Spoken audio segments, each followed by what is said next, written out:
All right, well, besides the action on the football field, the commercials command a lot of attention, too. Yeah, in fact, at a cost of $4 million per 30 seconds. I think it was actually $4.5 million. After the Super Bowl commercials, are they worth all the money or not? Well, Randy Sparks is a marketing professor at the University of Dayton. He joins us to break it down. Randy, thanks a lot for joining us. My pleasure, always.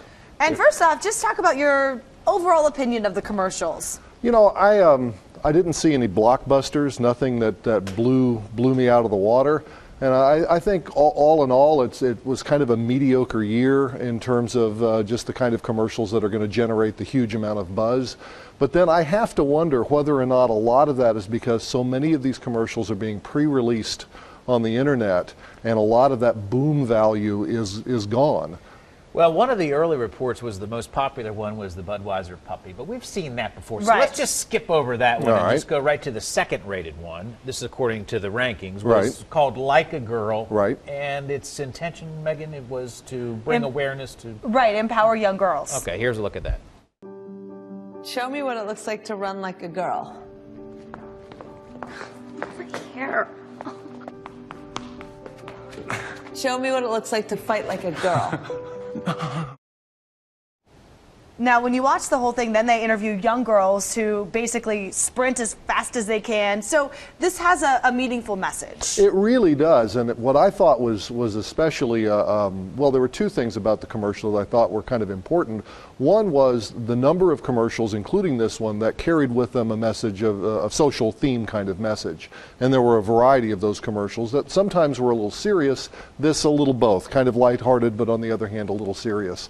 The other thing was how directly targeted toward women the commercial was, and which is pretty different from your ordinary football game on a Sunday afternoon. The Super Bowl draws a much larger female audience than is the average for an ordinary in-season game, and because of that, you'll see more commercials that are targeted toward women.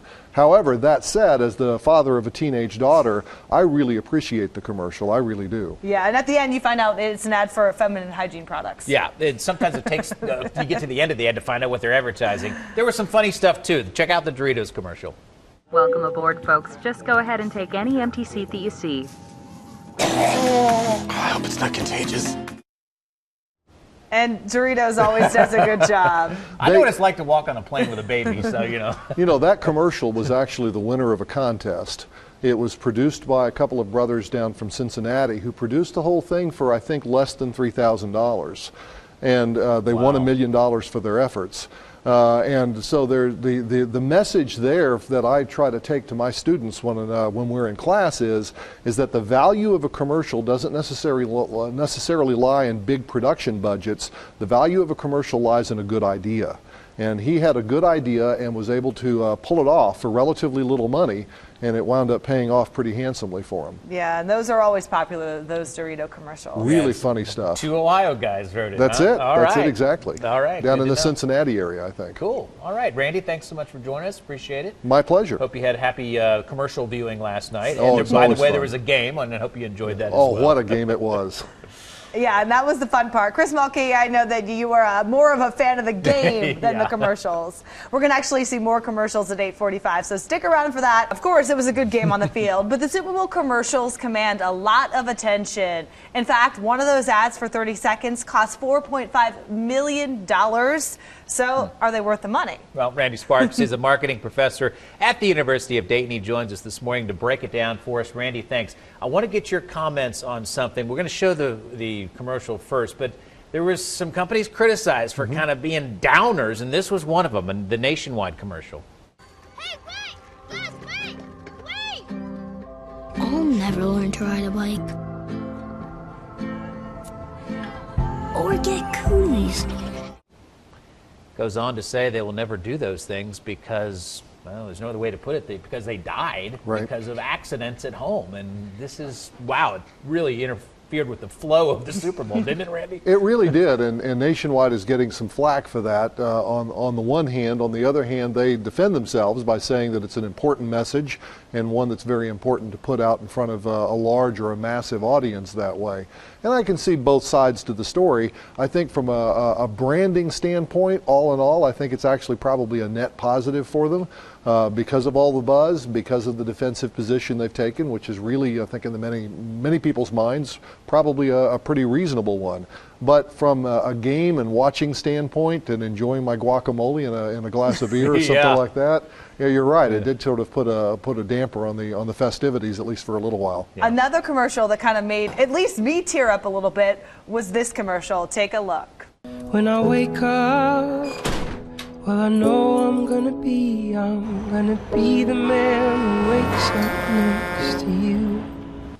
Now, Randy, this was ranked today as the best Super Bowl commercial. Obviously, the lost puppy and the Clydesdales kind of come to its rescue. For the second year in a row, really, it's been ranked the best. It really has, and the nice thing about that from a branding standpoint is that Budweiser can pretty much do anything they want to. They're such a well-known, well-established brand, but you can't lose with puppies and Clydesdales. I mean, you simply can't.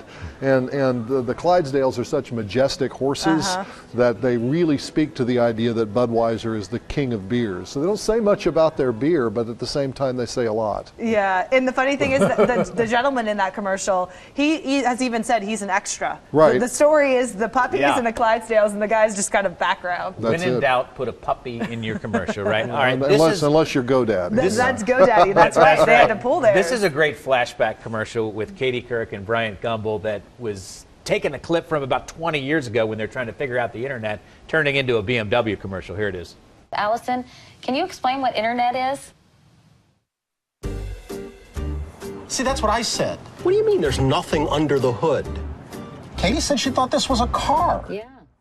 Well, Randy, first of all, you had that clip that went viral. Everybody was familiar with that when they were trying to figure out the internet.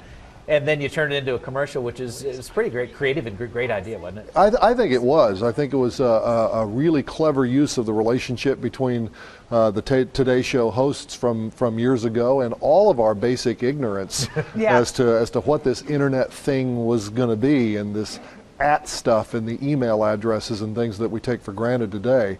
So I think it does a really nice job of sort of juxtaposing the ignorance that we all had about something that wound up changing our lives and continues to do so even to this day. Yeah, it was a great commercial. Now, we have a few seconds left, so we couldn't show you all of them, obviously, but in all the commercials you saw last night, which one was your favorite? You know, I don't know. I hate to run with the crowd, but I do like those Budweiser ads.